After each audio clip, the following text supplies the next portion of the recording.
आता फेरी डस्टनेच काम होऊ शकेल. तुम्ही मुलींनी जरा जास्तच प्रगती केलीये. हो, मला आठवतंय जेव्हा फॅरागोंडाला फेरी डस्ट मिळाली होती तेव्हा माझे सगळे स्पेल्स तिच्या समोर निकामी झाले होते.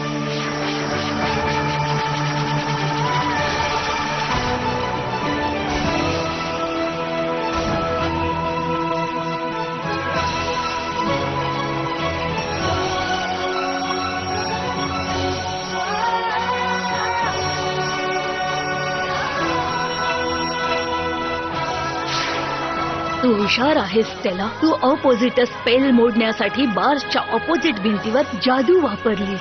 परवानगीशिवाय खोलीमधून बाहेर आलीस ग्रिफिन. लाज वाटली पाहिजे तुला. हो, तुला तर याची शिक्षा झालीच पाहिजे. बरोबर. आणि यासाठी सर्वात आधी मी तुम्हा दोघींना स्कूल मधून बाहेर काढते. हे आता आमचं स्कूल आहे. Ice wave. मी त्यांना बघून घेते. या!